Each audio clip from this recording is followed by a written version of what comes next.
I would like to turn your attention to first one verse from Isaiah chapter 42, verse 1. आपका ध्यान आकर्षित करना चाहते हैं हम यशाया 42 का 41 पद में 42 verse 1, and then we will look 41 at 41 का 1 42 का 1 and then we'll look at the New Testament after reading this verse. इसके बाद हम नए नियम में जाएंगे. In Isaiah chapter 42 verse 1 it says, "Behold my servant whom I uphold, my chosen one in whom my soul delights. I have put my spirit upon him, and he will bring forth justice to the nations." भजन यशाया 42 का 1 में इस प्रकार से लिखा है कि मेरे दास को देखो जिससे मैं संभाले हूँ, मेरे चुने हुए को जिससे मेरा जी प्रसन्न है. मैंने उस पर अपना आत्मा रखा है, वह अन्य जातियों के लिए न्याय प्रकट करेगा. Now we know that God is speaking about the Lord Jesus Christ as a servant over here. हम जानते हैं कि परमेश्वर पिता प्रभु यीशु मसीह को एक दास के रूप में कह रहा है. And God is saying to look at him or to behold my servant. और परमेश्वर इस प्रकार से दृढ़ करके कह रहा है कि आप इसको थामे रखिए, मेरे दास के ऊपर में थामे रखिए. So this morning I want us all to look at the servant of the Lord. और इस बिहान मैं भी आपको यही बात को उत्साहित करना चाहता हूँ कि जो दास है उसके ओर में आपका ध्यान रहे. Now some of us know this, but I would just like to ask you, which book in the New Testament talks about Jesus Christ as a servant? आप लोगों को शायद पता है नया नियम में कौन सा किताब है जिसमें प्रभु यीशु मसीह को दास के रूप में कहा गया है. Mark's Gospel, that's right. Marcus, सही है ये. So we'll turn our Bibles to the first chapter of Mark. आइए हम लोग मरकुस का किताब को भी खोलेंगे and we'll try to look at this servant. और इस दास के बारे में हम लोग जानने की कोशिश करेंगे. And we'll try to see how this servant worked. और हम लोग देखेंगे कि ये दास जो है किस प्रकार से काम करता है. And perhaps there might be a few things that we could learn and apply in our lives. ताकि उस दास के काम के जरिए हम लोग कुछ सीखे और हमारे जीवन में इसको लागू कर सके. Now first of all we would like to look at the heart of this servant. पहले हम लोग ये जो दास है उसका हृदय के बारे में हम लोग जानने की कोशिश करेंगे. What was the heart of this servant like? ये दास जो है उसका हृदय कैसा है. If you look at Mark chapter 1 verse 41, Marcus की 1 का 41 में it says that moved with compassion Jesus stretched out his hand and touched him and said, "I am willing, be cleansed." यहाँ पे इस प्रकार लिखा है, उसने उस पर तरस खाकर हाथ बढ़ाया और उसे छूकर कहा, मैं चाहता हूँ तू शुद्ध हो जा. So we see that this servant has a compassionate heart. और जब हम लोग देखते हैं कि ये जो दास है उसका हृदय में बहुत ही दया भरा हुआ है. And all the miracles that the Lord Jesus Christ did, और जितने भी चमत्कार प्रभु यीशु मसीह ने किया है, he was moved with compassion. उसने पूरा दया के साथ ही ये किया है. And if you go on reading Mark's Gospel, you will read time and again the Lord Jesus Christ is moved with compassion when he sees suffering. और जब हम लोग मरकुस का किताब जब पढ़ते हैं, हर जगह में प्राय इस बात में लिखा है कि प्रभु यीशु मसीह लोगों के लिए दया दिखाते थे. And in Mark's Gospel we have 13 miracles recorded. और मरकुस का किताब में 13 चमत्कार ऐसा है लिखा गया है. And we see that he in the first chapter itself he casts out an unclean spirit in chapter 1 23 to 26. और मार्कुस 1 का 1 से 23 तक इस प्रकार लिखा है कि ये दुष्ट आत्मा को उसने, जो अशुद्ध आत्मा को उसने क्या किया, चंगा किया. And in chapter 1 itself we see that Simon's mother-in-law, that is Peter's mother-in-law, was also healed by the Lord Jesus Christ. और दूसरा जगह हम लोग देखते हैं कि जो पतरस था प्रभु यीशु मसीह का चेला, उनका सास को भी उसने जो बीमार था चंगा किया था. And in this verse that we read, chapter 1 verse 41, we see that a leper was cleansed or was healed. और 41 पद में हम देखते हैं कि एक कोढ़ से ग्रसित जो लोग था, जो आदमी था, उसको उसने चंगा किया. But whenever the Lord Jesus Christ saw suffering, his heart was moved with compassion. जब भी प्रभु यीशु मसीह किसी को तकलीफ में देखता है तो उनका हृदय दया से भर जाता है. But just being filled with compassion is not enough. लेकिन दया से भर जाना ये इतना ही काफी नहीं है, There has to be an action. लेकिन उसमें कुछ क्रिया होना चाहिए। This is not just sympathy. ये किसी को ऐसा दया दिखा रहा है ऐसा नहीं है। When I used to work in the corporate industry, जब वो भाई किसी एक संस्था में काम कर रहे थे, we were told what empathy was. वहाँ पे अ, Empathy. जो दया का उल्टा है उसके बारे में कहा जाता था। Okay, now sympathy is just feeling sad about some problem. जो दया एक प्रकार का ऐसा है जो हम किसी का देखते हैं तो उसके बारे में हम लोग क्या करते हैं, उदास हो जाते हैं। But empathy is something more than sympathy.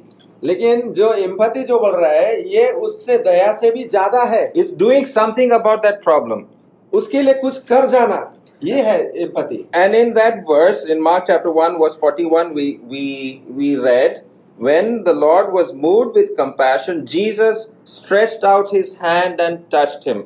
41 में हम देखते हैं कि प्रभु यीशु मसीह ने जब देखा एक कोढ़ से ग्रसित जो आदमी को, उसने अपना हाथ को बढ़ाया और उसे छुआ। So when there is a compassionate heart, there is also the hand which is working. जब भी हृदय में हमारे लिए किसी के लिए दया होता है तो हमारे हाथ को भी बढ़ाना जरूरी है। It's not enough just to feel sad for somebody who is sick. ये इतना काफी नहीं है कि हम उसके बारे में वो बेचारा ऐसा कह करके हम लोग बैठ जाए, ऐसा नहीं है। It is good that you will pray for that person. ये अच्छा है कि आप उनके लिए प्रार्थना करते हैं। But is your hand moving to help that person? क्या आपका हाथ बढ़ रहा है उससे सहायता करने के लिए? Is your hand moving perhaps in your pocket to even give for that person? क्या आपका हाथ पॉकेट में जा रहा है कि उसको मदद करें? Is your hand or your feet walking towards that sick person to go and help him to see what kind of help he needs? क्या आपका पैर उस तरफ वेग से बढ़ रहा है कि वो उस आदमी को जाए, समझे और उसका मदद करे? And if you read throughout Mark's gospel, you will see the hand of the servant is working, it's working, it's working. लेकिन यहाँ पे हम लोग देखते हैं जो दास क्या कर रहा है, उनका हाथ बढ़ रहा है और वो काम कर रहा है। So the Lord Jesus Christ, the perfect servant, he has a compassionate heart. जो प्रभु यीशु मसीह है बहुत ही सिद्ध दास है और उसका हृदय बहुत ही दया से भरा हुआ है। And he has a working hand. और उसके पास काम करने के भी हाथ है। So as believers also, we are following the example of the Lord Jesus Christ. और हम भी एक विश्वासी होने के नाते हम भी उसी को पीछा कर रहे हैं, हमें भी ऐसे होना चाहिए। When we see sick people, we should have compassion upon them. जब हम कोई बीमार को देखते हैं तो हमारे हृदय में भी दया से भरना है। And if possible, if you have the strength, if you have the ability, help that person also. यदि आपका क्षमता है, आपका ताकत है, आप उनको आगे बढ़िए मदद करने के लिए। So we see the heart of the servant and the hand of the servant. हम लोग देख रहे हैं जो दो दास का हृदय और उनका हाथ के बारे में। And in all the miracles that the Lord Jesus Christ, I said there are 13 miracles, we see the power and authority of the servant also. और हम जब हैं देखते हैं 13 चमत्कार जब वो दास के बारे में लिखा है, उसका वो दास का इतना अधिकार भी है और शक्ति भी है। This morning we were reminded how the Lord Jesus Christ even calmed the storm at the sea. सुबह जब हम लोग देख रहे थे कि प्रभु यीशु मसीह किस प्रकार से आंधी को थामा था। So this servant had authority and power even over the storms and all of creation. ये जो दास है उसके पास ऐसा सामर्थ्य है कि हर प्रकार का आंधी को भी वो थाम सकता है। We also see that the Lord Jesus Christ was able to cast out demons. प्रभु यीशु मसीह का पास ऐसा सामर्थ्य भी है जो दुष्ट आत्मा है उनको भी वो दूर कर सकता है। And this is what we read in the very first miracle that the Lord Jesus Christ does in Mark's gospel was he casts out an unclean spirit. और प्रभु यीशु मसीह ने पहले अध्याय में हम लोग देखते हैं कि किस प्रकार से उसने दुष्ट आत्मा से भरा हुआ आदमी को उसने चंगा किया था और डांटा था। So when you read verse 21 to 24, जब हम पढ़ते हैं 21 से 24 तक, और वे कफरनहूम में आए और वह तुरंत शब्द के दिन सभा के घर में जाकर उपदेश करने लगा और लोग उसके उपदेश से चकित हुए क्योंकि वह उन्हें शास्त्रियों की नई नहीं परंतु अधिकारी की नई उपदेश देता था। और उसी समय उनकी सभा के घर में एक मनुष्य था जिसमें एक अशुद्ध आत्मा थी। उसने चिल्लाकर कहा, हे यीशु नासरी, हमें तुझसे क्या काम, क्या तू हमें नाश करने आया है? मैं तुझे जानता हूँ, तू कौन है, परमेश्वर का पवित्र जन। Okay, so in verse 25, yes, please repeat. यीशु ने उससे डांट कर कहा, चुप रह और उसमें से निकल जा। Yeah, so in verse 25, we see the authority of the Lord Jesus Christ to cast out that unclean spirit. और हम देखते हैं कि प्रभु यीशु मसीह का ऐसा अधिकार है जो अशुद्ध आत्मा को भी वो निकाल सकता है। Now, what is strange is that this unclean spirit is in the Jewish gathering, synagogue. ये जो सभाघर है, हम लोग देखते हैं ये कैसे असंभित बात है कि वहां पे अपवित्र आत्मा। Okay, it's a religious gathering. Jewish people are supposed to be like a church service. ये जैसे हम लोग सभा में ऐसे आज उपस्थित है, ऐसे ही उन लोग भी ऐसे उपस्थित थे।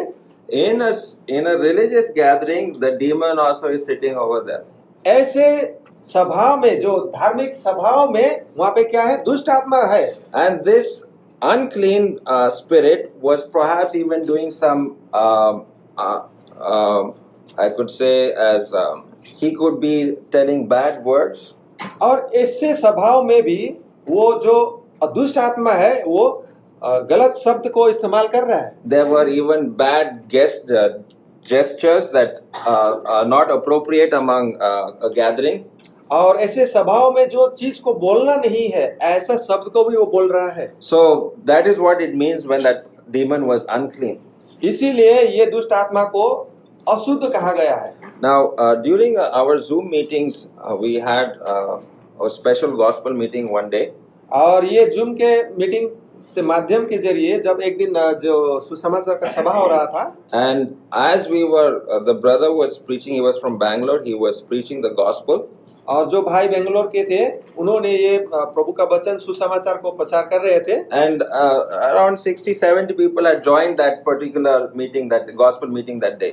और उस दिन 70 से 60-70 लोग ऐसे वहाँ पे ज्वाइन किए थे, जुड़े हुए थे। And I'm as the in charge of that Zoom meeting. I saw one person was trying to post some dirty pictures through his Zoom ID. और भाई को वो पूरा वो कंट्रोल कर रहे थे जूम मीटिंग के वो प्रोग्राम को, लेकिन एक जो इंसान था उसने क्या कर रहे थे, कुछ गलत पिक्चर जो वो डालने की कोशिश कर रहा था। We were having a meeting where we wanted to preach the good news. और हम लोग मीटिंग में है और हम लोग चाहते हैं कि प्रभु का शुभ संदेश को लेकर कहे। But there we could see like a demon was operating, trying to paste or post obscene images on the Zoom. और उस समय दुष्ट आत्मा ये कोशिश कर रहा है कि ऐसे मीटिंग में वो उसके गंदी हरकतें वो करे। So that is what it means. This unclean spirit that was there was trying to do something very dirty. और इसी प्रकार से इस सभा में भी, जो सभा घर में जो यहूदी लोग रहे थे, वहां पे भी इस प्रकार से वो दुष्ट आत्मा ने गंदी हरकतें करने की कोशिश की। In that Zoom meeting, I had to delete that person, take him out of the meeting. और उस टाइम भाई ने वो जूम मीटिंग में क्या किया, वो भाई को वहां से आउट कर दिया। Okay, and this is what the Lord Jesus Christ does. He rebukes that spirit and casts him out. और इसी प्रकार से प्रभु ने भी ये दुष्ट आत्मा को अधिकार से उन्हें डांटा और उसे दूर भगाया। So what I'm trying to say is that the Lord Jesus Christ has power even over demons. हम ये कहना चाह रहे हैं कि मेरा कहने का मतलब ये है कि प्रभु यीशु मसीह का सामर्थ है कि वो दुष्ट आत्मा को भी भगा सकता है। Now let me remind ourselves, we don't have the power to cast out demons. लेकिन मैं आपको ये याद दिलाना चाहता हूँ कि हम लोगों में ऐसा सामर्थ नहीं है कि हम दुष्ट आत्मा को भगा सकते। Only God has the power to cast out demons. सिर्फ परमेश्वर का पास ही ऐसा सामर्थ है, वो दुष्ट आत्मा को भगा सकता है। And those of us who have the Spirit of God within us, हमारे अंदर में प्रभु यीशु मसीह का आत्मा है, पवित्र आत्मा है, the demon has no authority over us. तब हमारे अंदर में दुष्ट आत्मा का काम करने का कोई सामर्थ नहीं है। We can pray to God and ask God if we see anybody who is possessed, we can ask God to cast out the demon from that person. हम ये कर सकते हैं, हम प्रार्थना कर सकते हैं, पिता से प्रार्थना कर सकते हैं कि ये दुष्ट आत्मा को आप निकाल दे। Similarly, we have no power to heal people. लेकिन हमारे पास ऐसा सामर्थ नहीं है कि हम किसी को हम चंगा कर सकते हैं। But we pray to God and ask God to heal that person. लेकिन हम ये कर सकते हैं कि परमेश्वर को हम प्रार्थना करें और उन्हें चंगा मिले करके हम प्रार्थना कर सकते हैं। The the fault is in our understanding. We think that we get the power and we can go and heal and we can cast out people, demons. लेकिन हमारे समझ में थोड़ा गलत है कि हम लोग ऐसा समझते हैं कि हम उसको चंगा कर सकते हैं, हम उनको उस दुष्ट आत्मा को भगा सकते हैं, ऐसा हमारा सोच है। Only God can do that. ये असंभव है, सिर्फ परमेश्वर ही कर सकता है। And God gave that authority to the 12 apostles. और प्रभु यीशु मसीह ने ये 12 चेलों को भी यही अधिकार दिया था। And they were doing that during their ministry. और उनको वो 12 चेलों ने जो उनका सेवकाई के समय उस दौरान में उन्होंने ऐसा किया था। Now, I did say that there are 13 miracles that the Lord Jesus Christ did in Mark's Gospel. 13 पूरा मार्क्स गॉस्पेल में 13 चमत्कार जो लिखा है ये मार्कुस का किताब में। But you would notice that there are more that the Lord Jesus Christ speaks or teaches more than he does miracles. लेकिन प्रभु यीशु मसीह ये जो 13 जो चमत्कार है उससे ज्यादा प्रभु यीशु मसीह ने शिक्षा दिया है। Now, if you see, we have to listen to the voice of the servant. और हम लोग ये देखेंगे कि हम लोग जो हमारे जो दास है, जो परमेश्वर का दास है, उसका आवाज हम कैसे सुन पाए। There are more than 14 times the word Jesus teaches or Jesus taught in Mark's Gospel. और मार्कुस में कम से कम 14 बार प्रभु यीशु मसीह ने क्या किया है, शिक्षा दिया है। And the word preach comes 14 times also in Mark's Gospel. और प्रचार करना 14 बार आया है। So there are 13 miracles that the Lord Jesus Christ did, but there is more preaching and teaching also in Mark's Gospel. 13 चमत्कार है ही, लेकिन 14 ऐसा है जो प्रभु यीशु मसीह ने शिक्षा दिया है। So what is more important, miracles happening or the teachings of the Lord Jesus Christ? हम लोग क्या इसमें कौन सा मुख्य है, चमत्कार करना या ये प्रभु यीशु मसीह का शिक्षा? Today what is happening in the charismatic church is that many are only going after miracles and signs and wonders. आज हम लोग देखते हैं कि बहुत सारे ऐसे चमत्कारी सभा है जहाँ पे क्या करते हैं, इस प्रकार से वो चमत्कार चीजों को बढ़ावा देते हैं। There is a special meeting for healing. Special ऐसा सभा होता है जहाँ पे सिर्फ चंगाई का सभा होता है। But if you look at study Mark's Gospel, you will see there is more teaching, there is more preaching than healing. लेकिन हम जब मार्कुस का किताब जब अच्छी तरीका से पढ़ेंगे तो चमत्कार से ज्यादा प्रभु यीशु मसीह का प्रचार है और शिक्षा है। Now we do not deny that God can heal. We never say that God cannot heal. God can heal. ये हम लोग ये मानना पड़ेगा कि प्रभु यीशु मसीह ऐसा नहीं है कि चमत्कार नहीं कर सकता है, चमत्कार कर सकता है। And it happens all in His will. लेकिन ये सब कुछ किससे होता है कि उसका इच्छा से ही होता है। Not because I put my hand, I laid my hand on somebody and that person was healed. ऐसा नहीं कि जब मैं मेरा हाथ किसी के ऊपर रख दूंगा तो ये चंगा हो जाएगा, सब ठीक हो जाएगा। It happens only in the will of God. ये सब कुछ होता है परमेश्वर प्रभु यीशु मसीह का इच्छा के अनुसार। So before we come to the voice of God, we will read the voice of the Lord Jesus Christ. ये उसका शब्द को में जो उनके बारे में जानने से पहले प्रभु यीशु मसीह ने क्या किया है उसके बारे में हम जानेंगे। Let's look at a typical day of the servant of the Lord. जो उसका जीवन कैसा था उसके बारे में हम लोग क्षणिक देखेंगे। What does he do throughout the day? पूरा दिन भर उसने क्या किया उसको हम देखेंगे। In this first chapter itself, we can understand what a typical day of the Lord Jesus Christ looks like. उसका दिन किस प्रकार से गुजर रहा था उसके बारे में हम लोग जानेंगे। See, in the morning, it was in Capernaum, okay, and that is verse 21. They went into Capernaum, and immediately on the Sabbath he entered a synagogue and began to preach, began to teach. 21 में और वे कफरनहूम में आए और वह तुरंत शब्द के दिन सभा के घर में जाकर उपदेश करने लगा, उपदेश देना। In the morning he is in the synagogue teaching. और सुबह के समय में प्रभु यीशु मसीह कहा है सभा घर में है जहाँ पे वो शिक्षा दे रहे हैं। So whole morning he is spending in the synagogue teaching God's word. और पूरा सुबह प्रभु यीशु मसीह सिखाने में समय व्यतीत कर रहे हैं। Then you would see in the afternoon in verse 29, and immediately after they came out of the synagogue, they came into the house of Simon and Andrew with James and John. और दोपहर के समय में हम लोग देखते हैं 29 में, और वह तुरंत आराधनालय में से निकलकर याकूब और यूहन्ना के साथ समौन और अंद्रियास के घर आया और समौन की In verse 29, that's it. In the afternoon, he is spending time with Simon Peter's family. और दोपहर के समय में प्रभु यीशु मसीह पतरस और ये याकूब उनके साथ समय बिता रहे हैं। Then in verse 34, we see this is in the evening.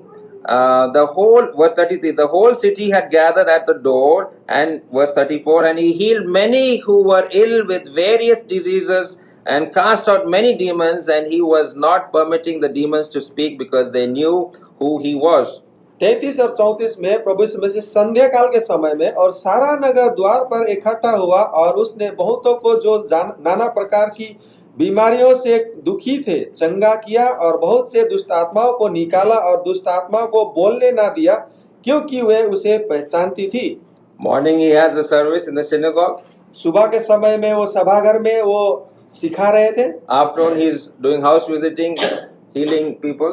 और दोपहर के समय में घर में वो गया था पतरस के घर में। Evening again, that's like a cottage meeting. There's so many people in Simon Peter's house. और संध्या काल के समय जैसे कॉटेज मीटिंग होता है, ऐसे हम लोग समझे इस बात को कि उस प्रकार से वो वहाँ पे एकत्रित था। So he is busy. He has lot of activities going on. और इस प्रकार से सारा दिन भर उनका कार्यक्रम था। Now, to add to that, if you read the verse in verse 35, in the early morning, while it was still dark, Jesus got up. और 35 में जब हम पढ़ते हैं, और भोर को दिन निकलने से बहुत पहले वह उठकर निकला और एक जंगली स्थान में गया और वहां प्रार्थना करने लगा। So early in the morning he rises to pray. बहुत ही सुबह धूप निकलने से पहले वो निकल करके क्या कर रहे हैं? प्रार्थना कर रहे हैं।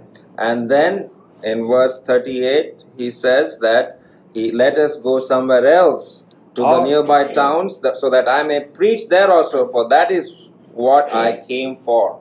और 38 में कह रहा है कि आए हम कहीं पर जाए और उपदेश दे, क्योंकि मैं इसीलिए बुलाया गया हूँ। So you can see that early morning he is rising, and then another mission trip is starting. और जब सुबह उसने प्रार्थना किया और फिर दूसरा उसका जो काम है उसने शुरू किया। So he is very busy. He's very busy. He has lots of activities there. और प्रभु यीशु मसीह बहुत ही व्यस्त थे उसके काम करने में। And it is often been noted, and it is said that this Mark's gospel, you will find the word immediately 42 times recorded in the whole Mark's gospel. और मार्कुस में जो एकदम तुरंत ये सब जो है ये 42 बार यहाँ पे आया है। And in this first chapter itself, you will see around 10 times this word immediately or turant. It goes on repeating in this first chapter. और पहले अध्याय में हम लोग देखते हैं कि 10 बार आया है ये तुरंत, हर जगह तुरंत ऐसा लिखा है। So we see that the servant is very busy and immediately he does the work. और ये जो प्रभु का दास है ये बहुत ही बिजी है और बहुत ही व्यस्त है जल्द से जल्द काम करने के लिए। He is not lazy, he is not sleeping वो आलसी नहीं है। And in the Bengali culture, after lunch there is a bhat ghum. ये बंगाली में एक सब में है ऐसे, बंगाली में भाई उदाहरण दे रहे हैं, ऐसा है कि भात खाने के साथ में सबको नींद आता ही है। Yeah, so you have to have at least 10 minutes sleep. और खाने के बाद 10 मिनट तो ऐसा झपकी लगाना ही है। The eyes have to close. मेरा आँख को बंद करना ही है। I do not know if Nepali people do that or not. मुझे पता नहीं है नेपाली लोग करते हैं कि नहीं है, करते हैं सब। I also do that. मैं भी ऐसा करता हूँ। After I eat a heavy lunch, I have to close my eyes. और मैं जब थोड़ा ज्यादा खा लेता हूँ उसके बाद थोड़ा 10 मिनट मैं भी आँख बंद करता हूँ। So it's not just the Bengali culture; it is perhaps the whole Indian culture is like that. ये सिर्फ बंगाली के लिए नहीं है, पूरा हमारा भारतीय संस्कृति में ऐसे ही है। I have to close my eyes. If anybody calls me to do some work, I can't get up. और उस समय अगर कोई मुझे बोले कि कुछ काम करे तो मैं उठ नहीं पाता हूँ। I need my 10-15 minutes nap. और उस समय में थोड़ा 10 मिनट का झपकी तो मुझे चाहिए। But the Lord Jesus Christ is not there. Immediately He's there. He's present. He's doing His work. लेकिन प्रभु यीशु मसीह ऐसा नहीं है, उसका नींद नहीं है, उसका झपकी नहीं है, वो अचानक कहीं भी जा रहा है काम करने के लिए। So this servant of the Lord is very busy. ये प्रभु का दास जो है ये बहुत ही व्यस्त है। And if you turn to chapter 11 to chapter 13, you would see another day of the Lord Jesus Christ. 11 से 13 अध्याय में जब हम लोग देखेंगे दूसरा दिन वहां पे लिखा है। I'll not give the references, but I'll just tell you that in the morning, again, he is with his disciples, he's praying with his disciples.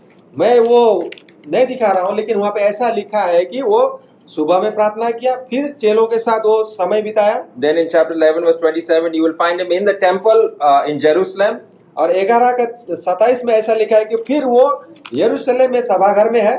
And then in the temple itself, he continues his debating with all the Pharisees over there. और मंदिर में हम लोग देखते हैं कि वो सदुकी फरीसियों के साथ वो बातें कर रहा है, So the तर्क debate, कर रहा है। the debate probably went on 3-4 hours. He's debating with these Pharisees there. फरीसी और सदुकी के साथ वो क्या कर रहा है, तर्क ही कर रहा है। And then in the evening, he's walking with his disciples. He's teaching them. He's discipling them.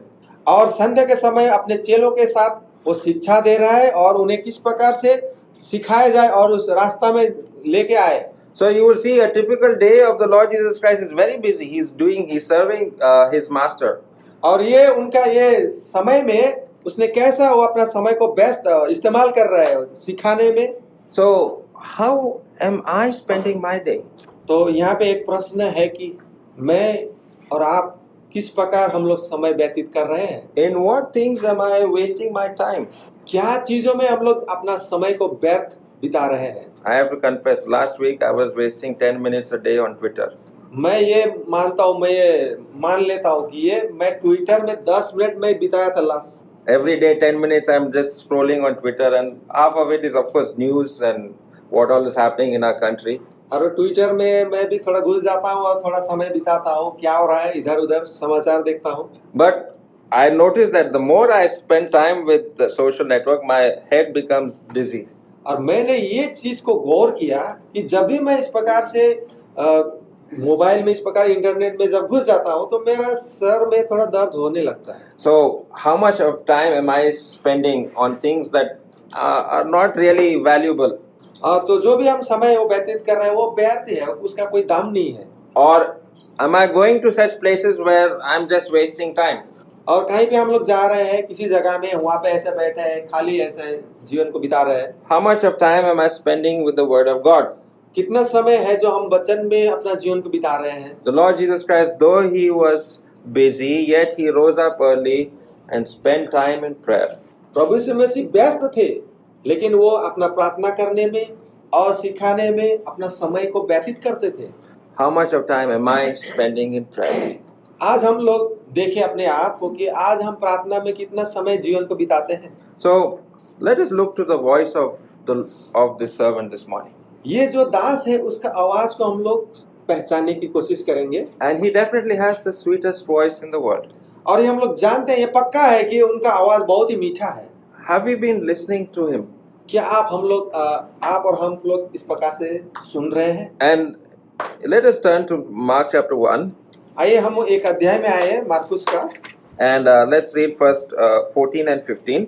14 और 15 पद को पढ़ेंगे। यूहन्ना के पकड़वाए जाने के बाद यीशु ने गलील में आकर परमेश्वर के राज्य का सुसमाचार प्रचार किया और कहा, समय पूरा हुआ है और परमेश्वर का राज्य निकट आ गया है, मन फिराओ और सुसमाचार पर विश्वास करो। So the voice of the Lord Jesus Christ is calling. The time is fulfilled and the kingdom of God is at hand. Repent and believe the gospel. जो प्रभु का दास है यहाँ पे क्या कह रहा है कि आप विश्वास कीजिए और मन फिराइए। The time is right. This is the time that we can believe in the gospel. और यही समय है जो उसका शुभ समाचार में हम लोग विश्वास करें। If there is somebody among us who is not yet saved, today is the time for you to get saved. और हमारे मध्य में अगर ऐसा कोई है जिसका उद्धार नहीं हुआ है, वो बचा नहीं है, तो आज ही समय है। And he says, it is like a command, repent and believe the gospel. और वो हमें ये आज्ञा दे रहा है कि पश्चाताप करो और विश्वास करो। We know that repentance means it's a turning towards God. और ये पश्चाताप क्या है?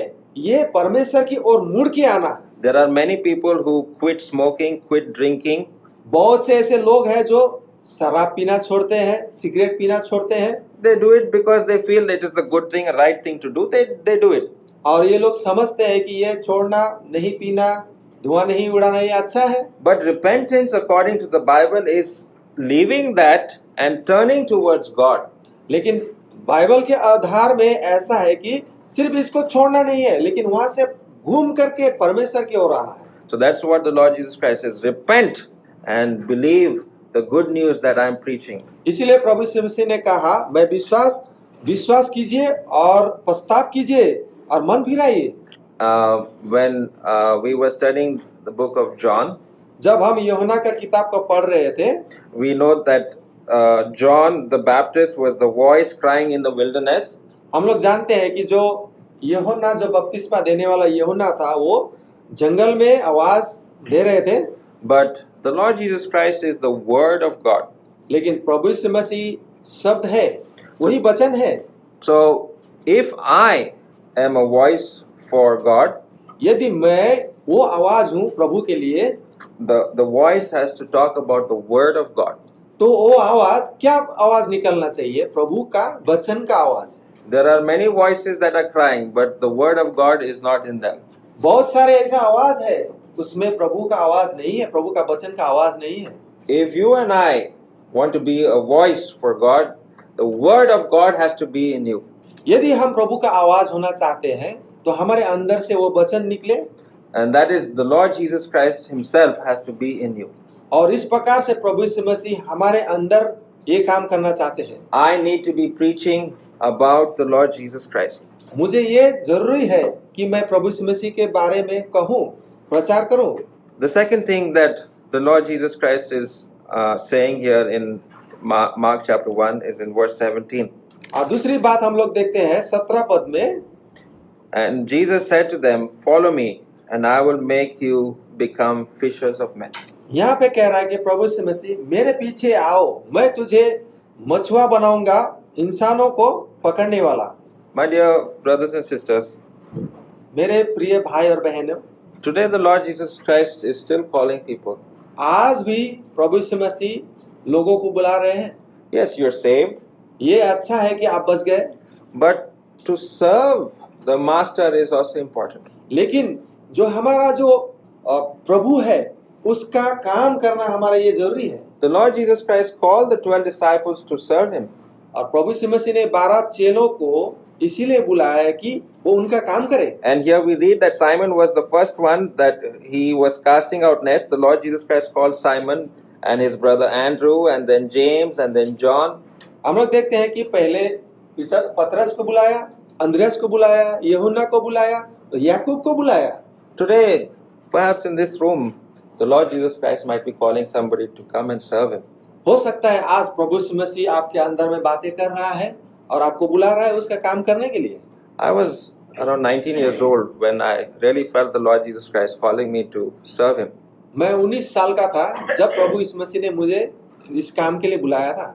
I remember there was a preacher named Pimplekar. He was from Pune. He came, he visited our assembly that I was in, and he was telling his testimony. और उस समय एक भाई था जो प्रभु का दास था, पिंपलेकर बोल करके, वो उस सभा में भाई भी थे और वो प्रचार कर रहे थे प्रभु के बारे में। And he was talking about how God worked in his heart and how he left his job and went for full-time service. और वो अपना गवाही को देते हुए किस प्रकार से प्रभु का काम करते हुए उसने इस कार्य को आगे किया। And while he was preaching, I really felt the Spirit of God was speaking to me that one day you will be serving the Lord. और उस समय पवित्र आत्मा ने मेरे अंदर काम किया, मुझे ये आवाज सुनाई दिया और मैंने सुना और ये आवाज सुना कि एक दिन तू भी परमेश्वर का, प्रभु का काम करेगा। Dear ones, young people, God is still calling people to serve Him. प्रिय भाई बहनों, प्रभु आज भी आपको ये आवाज दे रहा है उसका काम करने के लिए। He wants people, young people, to come, follow Him and to serve Him. जवानों को विशेष करके बुला रहे हैं।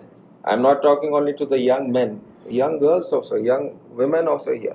The Lord will be calling you. सिर्फ जवान नहीं है, जवान बहनें हैं, बच्चे हैं, जवान बच्चे लोग हैं। He says, "Follow me, and I will make you fishers of men." उसने कहा, मेरे पीछे आओ, मैं तुझे मछुआ बनाऊंगा। There's lots of work that needs to be done here in West Bengal. और बहुत सारे ऐसे काम पड़ा हुआ है इस बंगाल में करने के लिए। Who is going to do it? कौन करेगा? Who is going to go and preach the gospel? कौन जाए और प्रभु के बारे वचन को लेकर के जाके प्रचार करेगा? Somebody has to go. कोई ना कोई तो जाना है। Somebody has to say, yeah, God is calling me, I will go.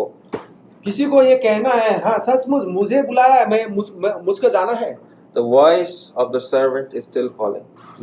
जो दास है, प्रभु का जो दास है, परमेश्वर का जो दास है, आज भी वो आवाज दे रहा है, इसी आवाज से बुला रहा है, Come follow me. मुझे मेरा पीछे आइए। So today we saw the heart of the servant. आज हम लोग ने देखा जो दास है उसका हृदय कैसा है। We saw the hand of the servant. उसके हाथ के बारे में हम लोग देखा है। We saw the power of the servant. उसके सामर्थ के बारे में हम लोग देखा है।